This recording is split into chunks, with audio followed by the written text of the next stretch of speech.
Nouveau numéro de Reporter le Doc, le magazine de reportage long format de France 24. Le plus grand procès terroriste en France, celui des attentats de novembre 2015 à Paris, s'ouvre le 8 septembre. Il doit durer 9 mois. L'occasion d'entendre dans une cour d'assises les témoignages bouleversants sur cette soirée d'horreur où tant de personnes ont péri aux terrasses des cafés parisiens et bien sûr au Bataclan, cette salle de concert où l'on a recensé le plus de victimes. Parmi les témoins clés, Daniel Pseny, journaliste au Monde. De la fenêtre de son appartement jouxtant le Bataclan, il a vu l'horreur. De sa fenêtre, il a filmé la terreur. Avec son téléphone portable, Daniel Pseny a enregistré un document, l'unique vidéo qui existe sur cet attentat. Voici ce document, 22h01, un film écrit et réalisé par Mustapha Kessous sur un récit de Daniel Pseny.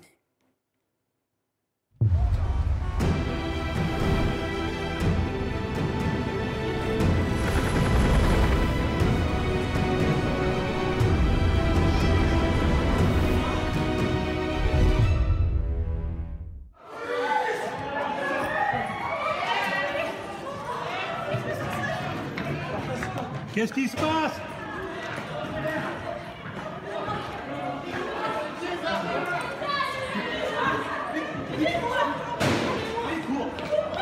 Qu'est-ce qui se passe?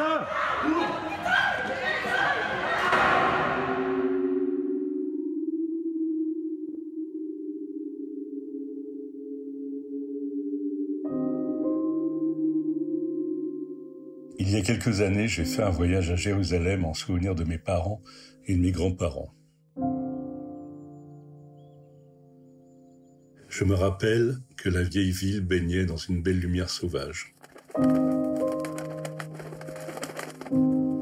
Du belvédère, je pouvais voir le mur des lamentations et l'esplanade des mosquées, ce carrefour des religions comme le racontent les guides. Sans trop y croire, j'ai sacrifié à la coutume, mais je ne savais pas quoi écrire. Alors un peu par provocation, j'y ai inscrit mon numéro de téléphone. Si Dieu existe, il m'appellera, me suis-je dit. Puis j'ai déposé un petit papier dans les crevasses du mur. Bien évidemment, je n'ai jamais reçu le coup de fil de qui que ce soit. Le 13 novembre 2015, j'ai été à la fois observateur, sauveteur, victime, puis miraculé. Et je me plais à croire que ce soir-là, il a peut-être pensé à moi.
Nous finissons notre après-midi d'audition en entendant maintenant monsieur Daniel Pseny. Bonsoir monsieur.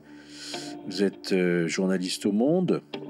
Vous avez été victime vous-même lors des attentats du 13 novembre 2015 au Bataclan. Et c'est vous qui avez d'ailleurs filmé la fuite des spectateurs du Bataclan. Moi, j'ai été photographe longtemps. J'ai ma carte de presse depuis 1977, donc maintenant je suis journaliste honoraire, comme on dit. J'ai traversé les meilleures périodes, sans regret ni remords, c'était super, on a fait les meilleurs journaux, il y a eu Le Matin, Libération, Le Monde, bien évidemment. Je pense que c'était bien, moi, de tourner la page.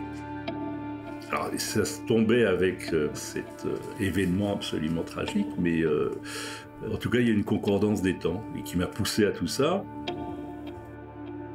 Le 13 novembre 2015, c'est un hasard. Je rentre dans l'histoire par hasard.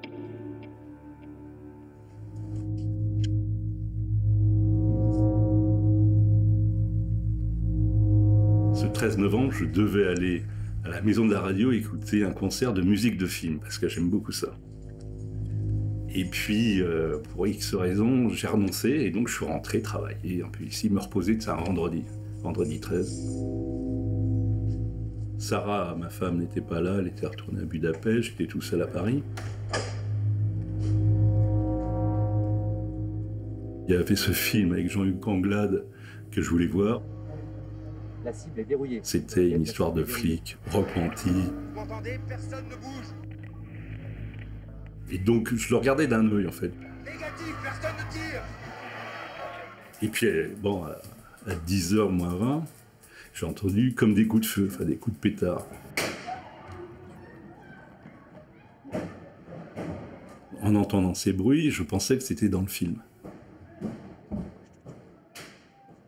À un bout d'un moment, j'ai entendu que les tirs étaient beaucoup plus forts que dans un film. Et que ça tirait beaucoup, en plus, c'était en rafale. Et là, j'ai compris que ça se passait plutôt dans la rue qu'à l'écran. Je suis allé ouvrir la fenêtre pour vérifier. C'est là que j'ai vu que j'entendais des coups de feu, et puis des gens qui fuyaient, qui criaient. Et là, je me suis dit, bon, il se passe quelque chose de très grave. Et par réflexe journalistique, je fais des photos.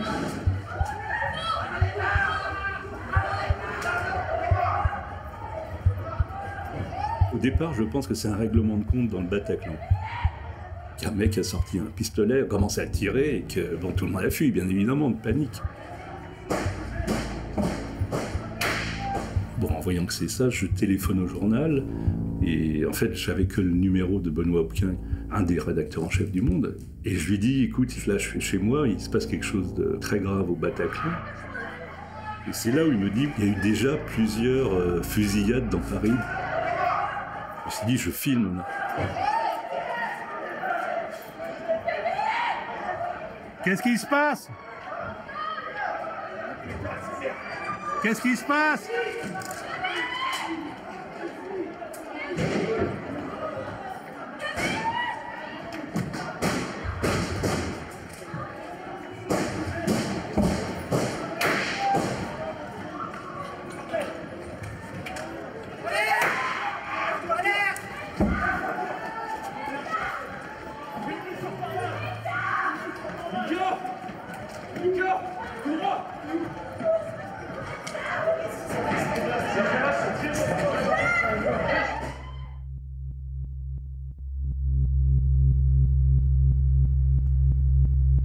Ce que je vois, bah, c'est terrible.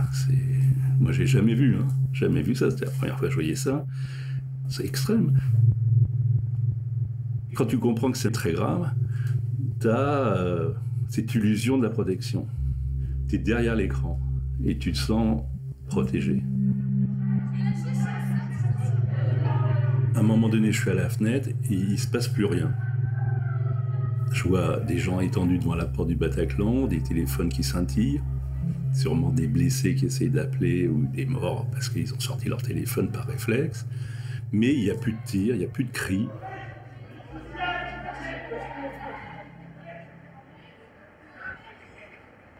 Il y a une fusillade. C'est nous. Ah, attends, taisez-vous. Même si je ne sais pas ce qui se passe à l'intérieur, indirectement, il y a de la résistance. Il y a des mecs que je vois qui se font tuer. Donc je ferme cette fenêtre et je décide de descendre. Je prends le chargeur du téléphone, je mets mes chaussures que je lasse pas, je suis en chemise. Tu vas jusqu'au bout de ta démarche, mais tu n'y penses pas, ça. C'est que tu vas aider les gens qui sont dans la pire des situations, c'est-à-dire qu'ils soient blessés, agonisants. Ça paraît évident pour moi. Et là, Prudemment, j'ouvre la porte, je me penche un peu pour voir. J'y vais prudemment, je ne sors pas au milieu de la rue. Et là, c'est pareil. Il n'y a plus de tir, rien, un silence terrible. La plupart des corps sont devant la porte du Bataclan et il y a juste quelqu'un, en t-shirt rouge, qui est à 10 mètres, en gros une dizaine de mètres, sur le trottoir. J'y suis allé très prudemment et donc je me suis penché sur lui et j'ai vu qu'il était vivant. Et donc avec un autre gars qui était au milieu de la rue, je ne sais pas ce qu'il faisait là, enfin, c'était surréaliste là, parce que là pour le coup, le type était au milieu de la rue quand même. Et donc on l'a tiré pour le mettre dans le hall, pour pas qu'il soit exposé au cas où ça retire. Et le type en noir disparaît. Et donc je tire Mathieu un peu plus sur, je sais pas, 1 mètre, pour pouvoir fermer cette porte.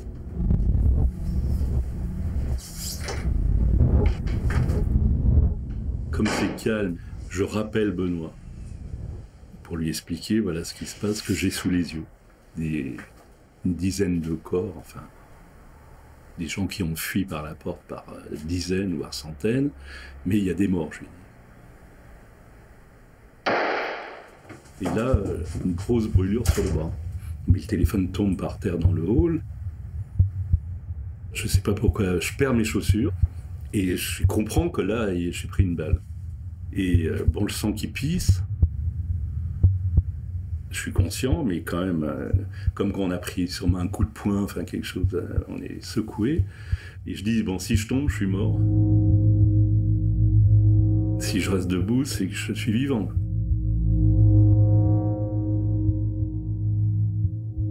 C'est Benoît après qui m'a dit, il avait attendu, je crois, 7 minutes avant que je reprenne le téléphone pour lui dire que j'étais en vie.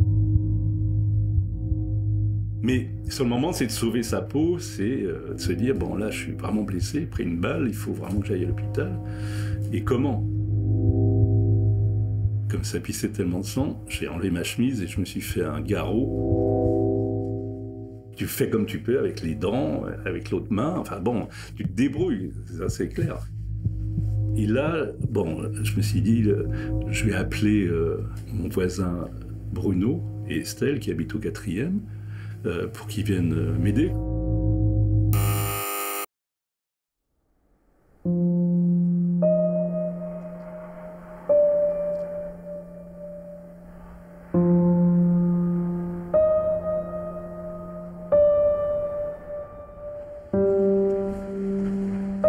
On s'est fait la promesse qu'on serait parti avant la date anniversaire. T'as juste envie de passer à autre chose. Que ta vie ne tourne pas que autour de ça.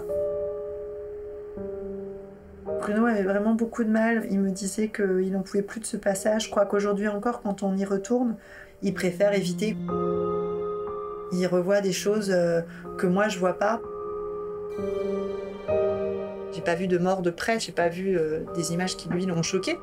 L'image qui me hante le plus, c'est un homme qui court et l'arrière de sa tête qui éclate. Pendant les premières semaines, chaque fois que je passais dans la rue, je revoyais ça. Mais ici, j'en ai parlé à personne.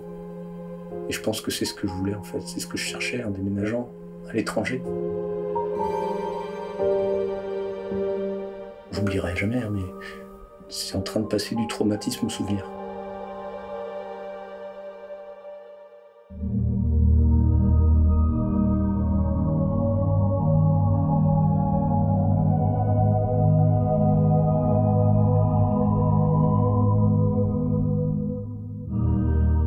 Ce vendredi 13, j'avais posé ma journée pour passer un peu de temps avec Clément. Il y avait une sortie, on était au musée Picasso le matin même.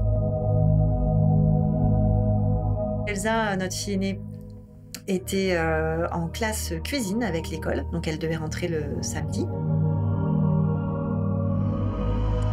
Jouer derrière, Neuer. On regardait le match à la télé. Il y avait le match au Stade de France, tout le monde s'en souvient.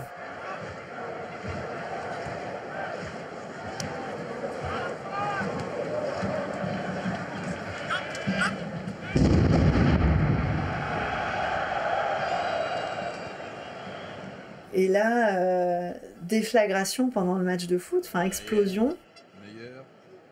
On a entendu boum, et puis même on a entendu les commentateurs qui s'interrompent et qui se demandent aussi ce qui se passe eux-mêmes, probablement. Ouais, moi j'ai pensé à un projecteur qui claque. Antonio Rüdiger. Ça continue à jouer, la France marque. Devant Hummels. Et à un moment, dans la rue, on a entendu un bruit qui ressemblait à un bruit de marteau-piqueur. Et puis très vite derrière, on a entendu des cris, des gens qui hurlaient. Donc on s'est précipité à la fenêtre, on a regardé ce qui se passait.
Tout de suite, je repense aux frères Kouachi, à Charlie Hebdo, et je me dis que c'est ça.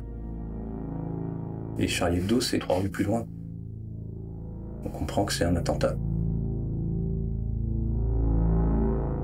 Pour moi, c'est comme une scène de film, le débarquement, les gens qui courent sous la mitraille. J'ai mon gamin qui dort dans sa chambre. Clément, il a 5 ans à ce moment-là. Je veux pas qu'il voit ça. Donc moi j'appelle le commissariat qui me répond Madame, on peut pas vous aider.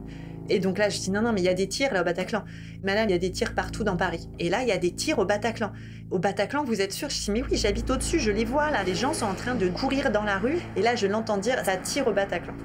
Donc je raccroche me disant en fait ils sont pas au courant. On n'a aucune idée de l'ampleur de ce que c'est. Tout de suite, il y a mon téléphone qui sonne. Et c'est Véronique, la voisine du dessous, qui m'a dit « Je sais pas ce qui se passe, est-ce que je peux monter chez vous ?» J'attends que Véronique monte. Et donc pendant ce temps, ouais, on est figé devant la télé, il y a des bandeaux qui défilent en bas de l'écran, qui annoncent des attentats. Je suis tétanisé. Je suis debout, immobile, je sais pas ce qui se passe. Je suis un morceau de bois à ce moment-là.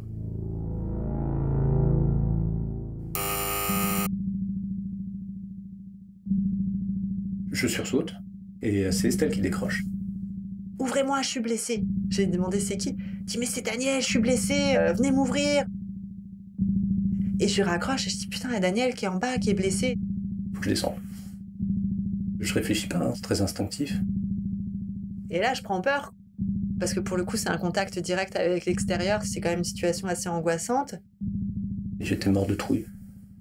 Je serais pas allé me mettre en danger si on m'avait pas appelé.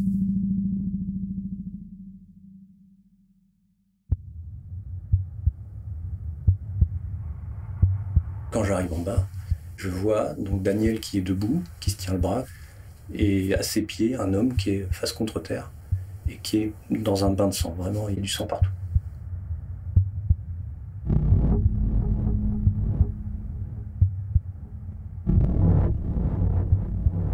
Et je dis à Daniel, bah entre, prends l'ascenseur, monte au 4e, il y a Estelle et Véronique. Et là, je me retourne et je vois que Véronique, elle est en bas aussi. Je sais pas pourquoi elle m'a suivi. Je m'attendais pas à ça.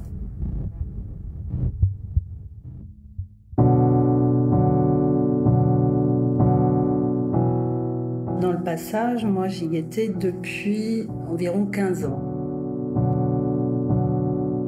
J'ai pas bien connu mes voisins non plus tout de suite.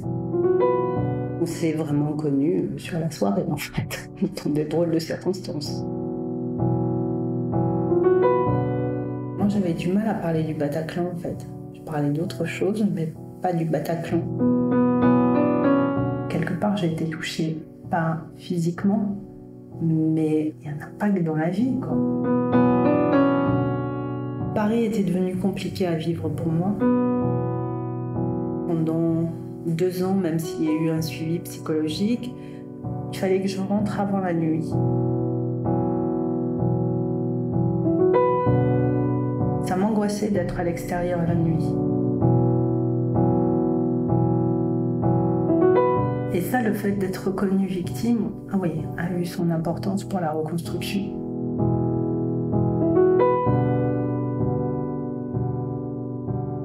Je n'étais pas censée du tout être là.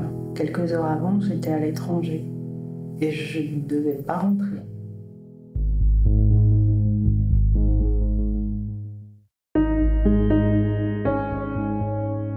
Moi, ça faisait 2 mois et demi que j'étais en tournage au Maroc. Et sur une série pour la télé qui traitait de géopolitique et d'espionnage industriel. On a eu beaucoup de faux sang sur cette série, beaucoup de maquillage, d'effets spéciaux, de gens blessés. Et c'est un tournage qui, quelque part, m'a préparé à l'histoire du Bataclan. Nous, on devait finir de tourner quelque chose comme le 17 novembre, donc je devais être encore au Maroc à ce moment-là. Et le hasard a voulu que je rentre le 13. 1 heure avant l'événement au Bataclan.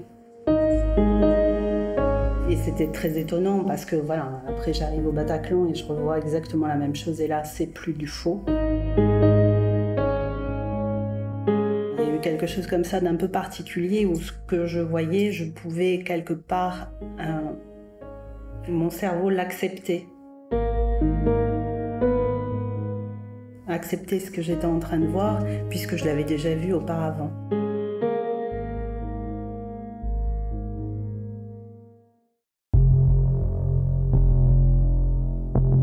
Quand je suis arrivée à la maison, il était quoi, 20h, 20h30. J'étais sur mon lit, je me suis dit bon, je vais m'endormir et puis je profiterai pleinement de mon arrivée demain. Là, je suis fatiguée, je vais dormir. Et puis j'ai commencé à entendre un bruit dans la rue comme on peut l'entendre régulièrement. Je me disais c'est bizarre cette sortie de concert, c'est pas tout à fait comme d'habitude. Je me suis levée, je suis allée au niveau de la cuisine pour regarder ce qui se passait dans la rue. Là j'ai commencé à entendre crier.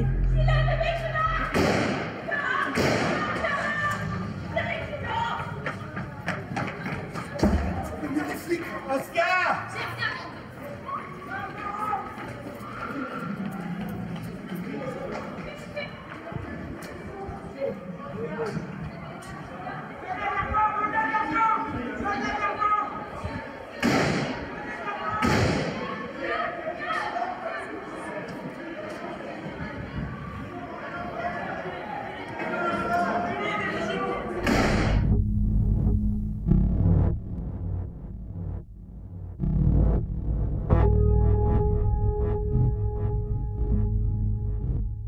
Ce qui se passe à ce moment-là, c'est qu'on comprend ce qui se passe. Et on comprend rien en même temps.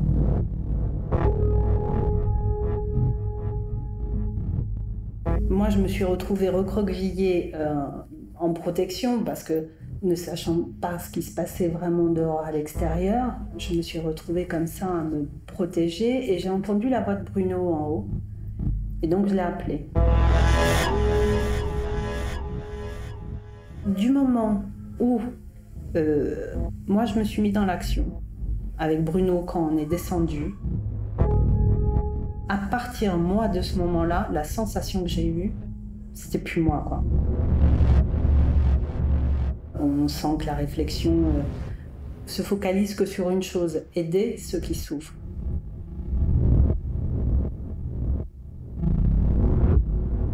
Quand je suis arrivée en bas, il y avait du sang partout. Moi, je me souviens avoir me dire, c'est pas possible de voir, cet homme ne peut pas perdre tout ce sang.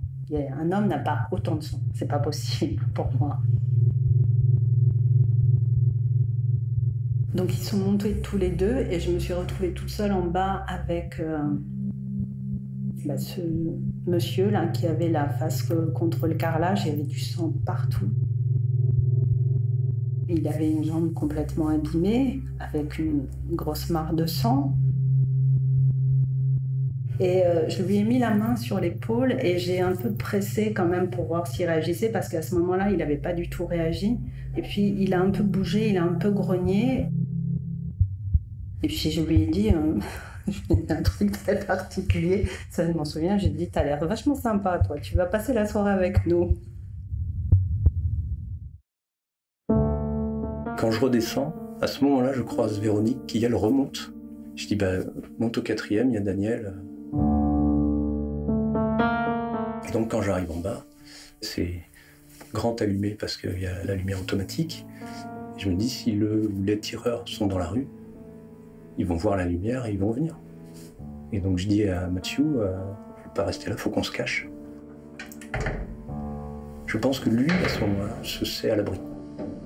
Et donc, il me remercie. Il parle en français avec un fort accent américain. Et tout de suite, il me dit merci, alors que j'ai encore rien fait pour lui. T'es un ange, je t'aime. À ce moment-là, je pense que lui était très soulagé. Et donc, ouais, il me fait une déclaration d'amour. Pour moi, là, le plus dur est fait. Là, on va pouvoir se barricader, se retrancher, fermer la porte à clé. Mais à ce moment-là, moi, ma hantise, c'est qu'ils entrent dans l'immeuble.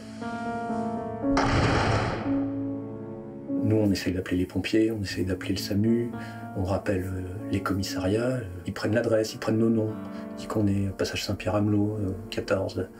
Ils nous disent, mais ouais, mais on ne sait pas si on peut arriver jusqu'à vous, tenez bon. Daniel est super agité. Il prend son téléphone, il appelle, il regarde, il cherche un chargeur parce qu'il se dit qu'il n'aura pas assez de batterie. Le problème, c'est que j'ai cette vidéo et je n'arrive pas à l'envoyer. Pour moi, quand je l'ai vu là, c'était un journaliste de guerre. Il avait de l'image, il faut la faire passer aux collègues. J'ai souvenir de ça, je me disais, mais cet homme ne se rend pas compte de la blessure qu'il a. Il était aussi, je pense, en état de choc et avec une dose d'adrénaline, il ne tenait pas en place, quoi. Il est dans tous les sens, il parle très très fort. Je me souviens de lui avoir dit à un moment, tu baisses le son ou je t'assomme. Tu vas pas réveiller mon fils là, il faut pas qu'il voit ça. Et à l'inverse, t'as Mathieu qui est allongé, immobile, tout pâle. On est moins inquiet par l'aspect de la blessure de Daniel que celui de Mathieu qui a vomi. La blessure a l'air assez moche, quoi. Tu te demandes l'os, le truc, enfin, c'est moche. Notre idée, c'était de le faire parler. Donc on apprend qu'il bosse chez Google, qu'il est américain, que le 11 septembre, il nous raconte qu'il était déjà à New York. Et je pensais qu'il délirait, en fait. Je me suis dit, c'est pas possible, il peut pas vivre 2 attentats dans sa vie.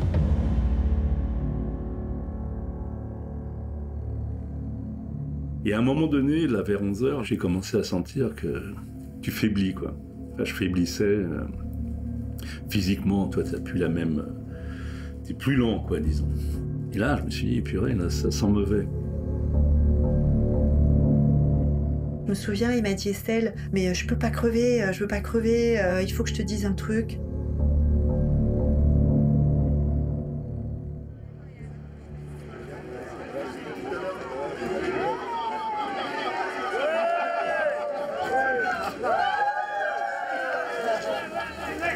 Lorsque j'étais allongé par terre, ce qui me désespérait aussi, c'est que 3 semaines plus tôt, je m'étais marié avec Sarah. Étaient réunis tous les amis, tous les copains, la famille.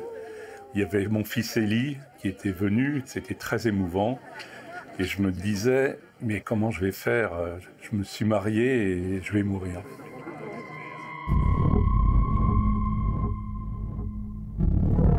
Ma grande préoccupation, c'était de se demander combien de litres de sang on a dans le corps. Parce que vu le sang qui pissait comme ça, je me suis dit, mais attends...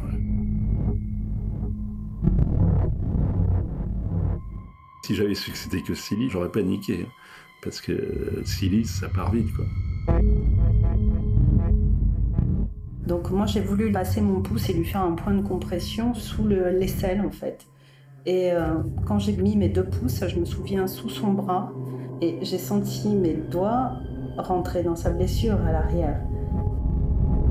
Et ça, c'est une sensation qui me reste vraiment très fort, de sentir voilà, les chairs et la chaleur du sang. Tu te dis que tu vas mourir. Et qu'est-ce qu'il faut faire avant de mourir? Et contrairement à ce qu'on dit, tu ne vas pas redéfiler ta vie. Et en plus, je me dis, putain, là, pour Mathieu, c'est cuit, quoi, parce que lui, dans l'état où il va jamais s'en sortir.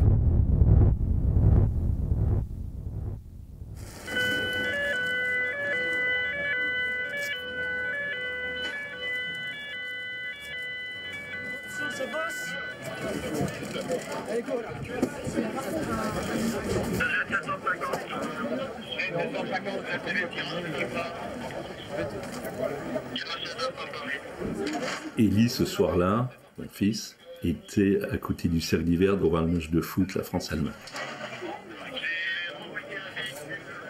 Lui, il a toujours vécu ici, il était avec ses potes, mais il aurait pu être très bien au Café du Bataclan pour voir le match. J'ai tout de suite appelé Élie. Je lui ai dit, tu sors pas, tu restes dans le café. Il me dit, qu'est-ce qui se passe? Je lui ai dit, il y a un truc au Bataclan très compliqué, là, mais tu ne bouges pas du café du cirque, tu restes là. Et donc, bon, il m'a rappelé plein de fois. Je lui ai dit, ouais, je suis blessé, là, bon, j'attends les secours, enfin, je lui raconte ça. Et il me dit,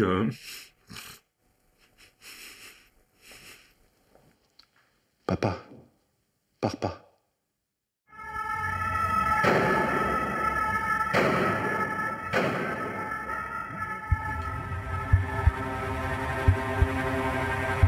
Direction tout de suite le Bataclan où des coups de feu sont entendus autour de la salle de concert. Antoine Gignot, vous êtes sur place.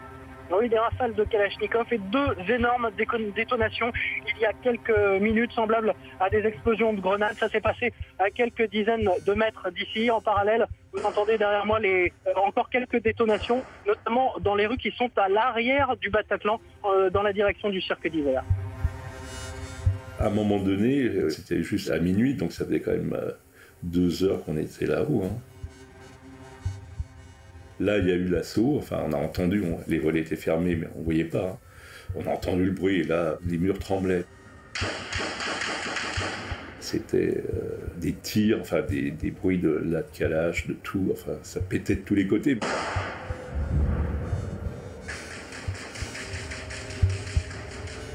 Et Véronique et Estelle, elles étaient recroquevillées contre un mur de terreur. C'était vraiment le terrorisme. Tu voyais ce que c'était le terrorisme. La traduction du terrorisme était terrorisé.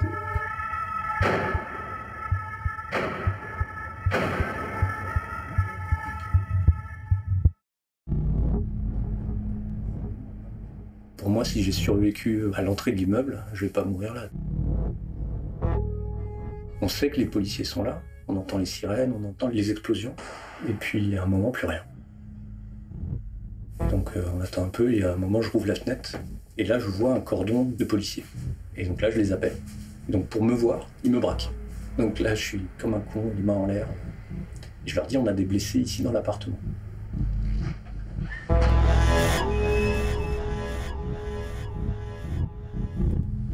Ils sont rentrés dans le hall. J'ai hurlé dans la cage d'escalier que je descendais à pied pour laisser l'ascenseur pour Mathieu, pour l'évacuer. Avec mon garrot, enfin, j'étais torse nu, en sang. Et arrivé sur mon palier, au deuxième.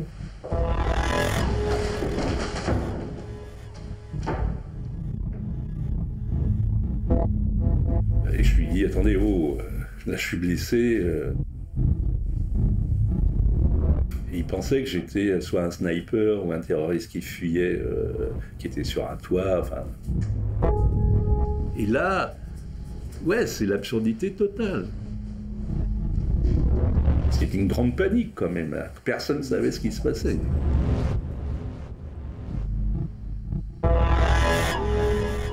Et le flic en civil, il m'a laissé passer. Et heureusement, parce que je ne sais pas comment ça se serait passé. Et moi, là, si je me fais flinguer parce qu'il y a une confusion, enfin, c'est la grosse bavure, tu te dis, là, tout va mal, quoi. Mais bon, ça ne s'est pas fait, il y a eu le miracle.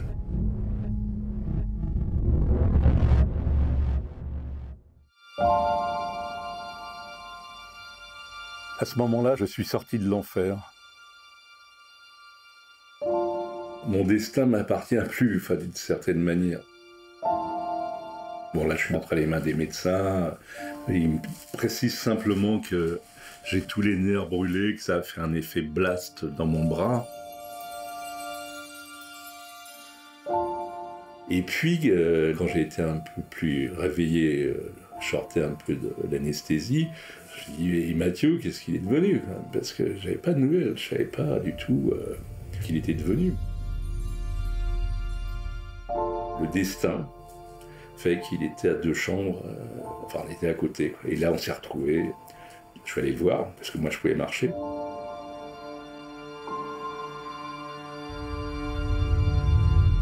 Donc lui il avait été opéré, je crois aussi.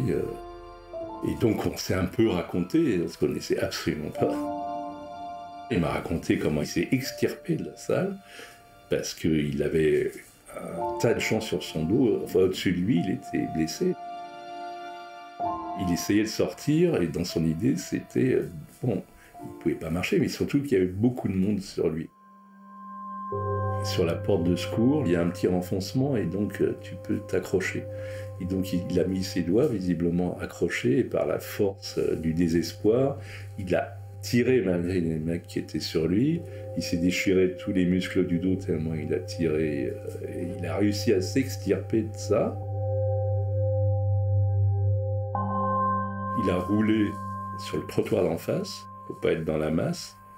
Et donc il s'est retrouvé où moi je l'ai pris.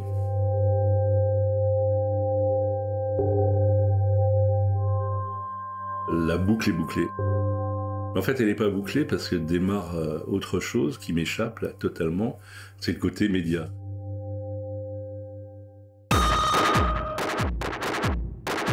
Et là, ça s'emballe beaucoup. Dans cet emballement médiatique, tu as toutes les télés, tous les journaux, du monde entier. Et là, il y a un engrenage qui se met en place qui est très très dur à gérer. Moi, j'ai toujours travaillé dans l'ombre. Et là, tu rentres dans la lumière avec un cirque médiatique. Je me suis dit, de toute façon, le film servira comme un document de preuve. Et puis, peut-être pas, mais en tout cas, voilà, ça sera une des... il se passe quelque chose, et en tant que journaliste, on témoigne. Les réseaux sociaux, les chaînes info, les précipitations, cette immédiateté, c'est quand même très violent. Tout le sentiment complotiste, enfin tout est arrivé avec les insultes, jusqu'à démontrer le lendemain que les images étaient fausses. Alors est-ce qu'il fallait diffuser ou pas ces images? C'est une question aussi. Je pense que oui, parce que c'est un témoignage, c'est les faits. Là, c'est dur comme image, mais c'est une réalité, on ne peut pas la nier. C'est la preuve par l'image aussi, c'est-à-dire que les témoignages, c'est fragile. Si je n'avais pas eu les images, j'aurais raconté que les gens tombaient les uns après les autres avec des coups de feu. Et surtout qu'il y avait une femme enceinte accrochée à la fenêtre qui était prête à tomber. On aurait légitimement mis en doute mon témoignage. Bon, les images, voilà, ça se passe de commentaires. Même s'il y a eu des dérives autour de cette vidéo, la réalité des faits, comme on dit, les faits sont têtus, voilà ce qui s'est passé.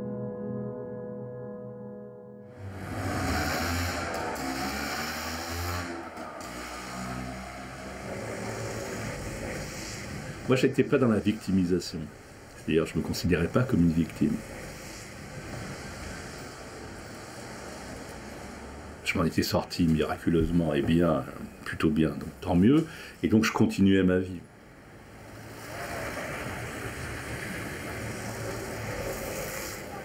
Ma vie de 20 ans à 62 ans, c'est ma vie ici. Donc, c'est quelque chose d'important, c'est plein de souvenirs, des très bons souvenirs, des souvenirs très cruels, très durs. Pour moi, c'était aussi une forme de résistance. C'est-à-dire, tout le monde m'a demandé, mais tu déménages pas? Enfin, je dis non, ça veut dire que si je déménageais, c'est eux qui gagnent. C'est-à-dire, pourquoi je fuirais, moi, un lieu qui est le mien, que j'ai investi, que j'ai construit, ça veut dire qu'ils gagneraient. Donc, même si j'avais quand même cette angoisse quand on vient de me tuer chez moi.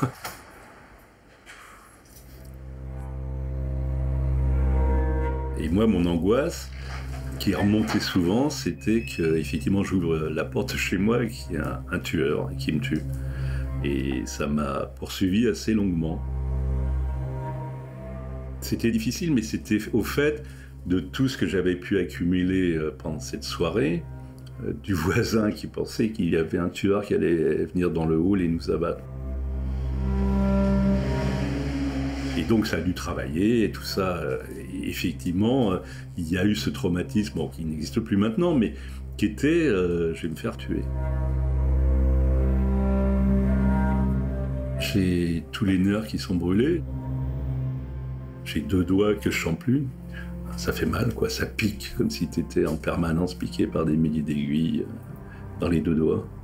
Et les muscles qui s'atrophient. Ce qui est un peu embêtant parce que moi j'aimais bien jouer de la guitare et je peux plus en jouer.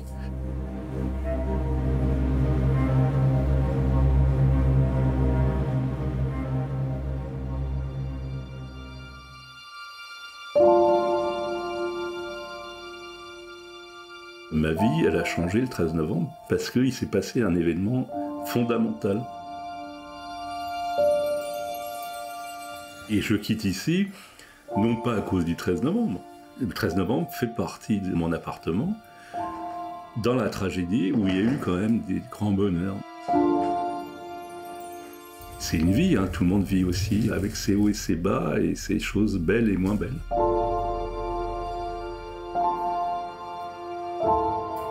J'ai eu ma vie jusqu'à 20 ans d'adolescent, enfant adolescent, après ma vie d'adulte. Et puis là, une 3e vie à 60 ans.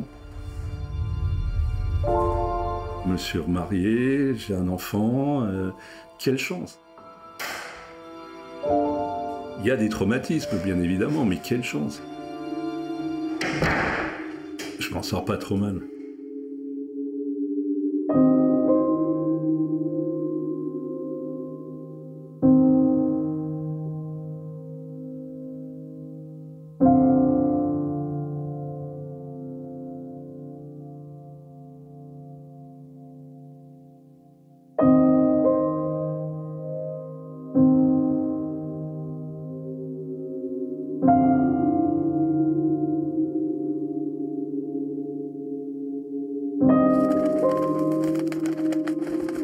Il m'arrive de repenser à ce voyage que j'avais fait à Jérusalem.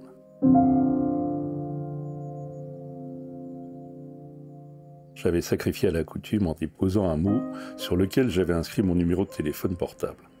Si Dieu existe, il m'appellera, m'étais-je dit. Bien évidemment, il ne m'a jamais appelé. Mais je me plais à penser que ce 13 novembre 2015, à 22h01, lorsque la mort m'a frôlé, il m'a finalement répondu.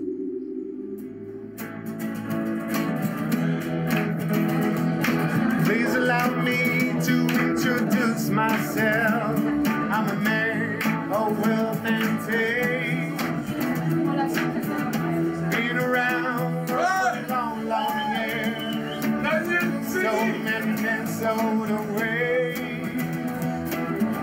I was round when Jesus Christ had his moment of doubt and pain.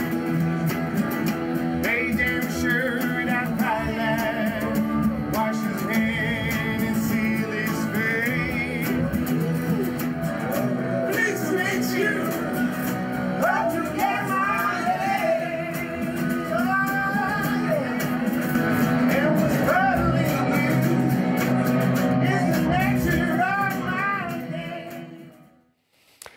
Voilà pour ce document. Le procès des attentats de novembre 2015 s'ouvre le 8 septembre au Palais de justice de Paris. Vous pourrez suivre les comptes rendus d'audience tous les jours sur France 24.